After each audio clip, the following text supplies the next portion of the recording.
নমস্কার বন্ধুরা, আজকে আমি নিয়ে চলে এসেছি ফ্রুট কাস্টার্ড, যেটা খুব অল্প সময়ের মধ্যে তৈরি করা যায় এবং খেতে খুব সুস্বাদুও হয়।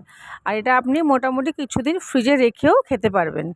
ফ্রুট কাস্টার্ড বানানোর জন্য প্রথমে আমি একটি কড়াইয়ের মধ্যে 750 ml দুধ নিয়ে নিলাম, যেটা আমি ফার্স্টে ভালো করে ফুটিয়ে নেব।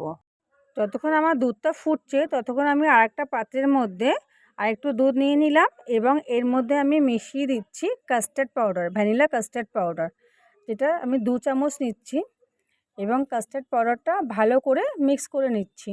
দেখতে হবে যাতে মিক্স করতে করতে না বাবেলস না থাকে, তাই এটাকে ভালো করে মিক্স করে নিতে হবে। এদিকে কড়াইতে আমার দুধটা মোটামুটি ভালো করেই ফুটে এসছে। তো দেখতে পাচ্ছ 750 ml দুধ প্রায় ফুটে আমার 500 ml এর মতন হয়ে গেছে।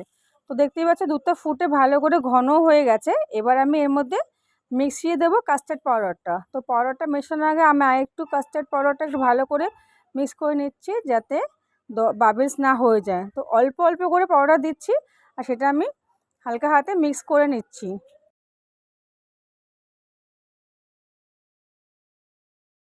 করে মিক্স করে নিচ্ছি এবং মিক্স হয়ে যাওয়ার পর আমি এর মধ্যে দিয়ে দিয়েছি 4 থেকে 5 চামচ চিনি। তো আপনারা আপনাদের স্বাদ অনুসারে চিনিটি দেবেন। চিনিটি দিয়ে ভালো করে মিক্স করে নেবেন। এরপর আমি এটা একটা পাত্রের মধ্যে তুলে নিলাম।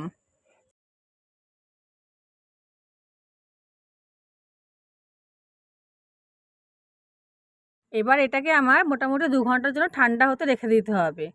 তো আমি এদিকে কড়াইয়ের মধ্যে একটু জল নিয়ে, তো আমি আগের থেকে ভিজিয়ে রাখা সাবুটা আমি কড়াইতে ফুটাতে দিয়ে দিলাম। যতক্ষণ অবধি সাবু ট্রান্সপারেন্ট হচ্ছে আমি এটাকে ভালো করে ফুটিয়ে যেতে হবে। কাস্টার্ডটা দেখতেই পাচ্ছ 2 ঘন্টা হয়ে গেছে। তো কাস্টার্ডটা অনেকটা ঘনও হয়ে গেছে। এবার আমি এর মধ্যে আমার রেডি করা যে সাবুটা ছিল সাবুটা আমি এর মধ্যে দিয়ে দিচ্ছি। তো দেখো সাবুদানাটা পুরোটাই আমি এর মধ্যে দিয়ে দেবো।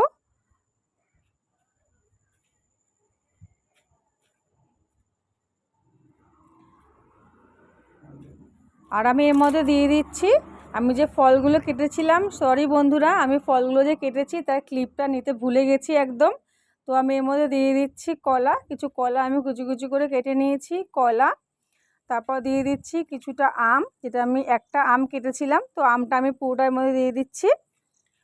এবং তারপরে আমি এর মধ্যে দিচ্ছি আপেল, আমি একটা আস্ত আপেল কেটেছি, তো আপেলটা আমি এর মধ্যেও দিয়ে দিলাম।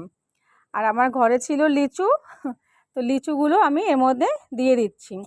আপনাদের ঘরে যা যা ফ্রুটস থাকবে আপনারা সেটাই দিতে পারেন, শুধু দেখবেন যেন ওয়াটার বেস কোনো ফ্রুটস দেবেন না। যেমন ধরুন তরমুজ, লেবু, তো এগুলো দিলে কি হয়, এগুলোতে জল ছেড়ে যায়। আচ্ছা, তো আমি কিছুটা ড্রাই ফ্রুটসও কেটে রেখেছিলাম, তো ড্রাই ফ্রুটসটা আমি এর মধ্যে দিয়ে দিলাম। এবার আমি সবগুলো ভালো করে মিক্স করে নিচ্ছি।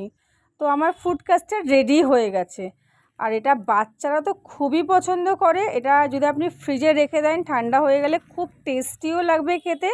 আর বাচ্চা বড় সবাই এটাকে খুব পছন্দ করবে। তো দেখুন কীরকমভাবে বানালাম আমি আমার ফ্রুট কাস্টার্ডটা।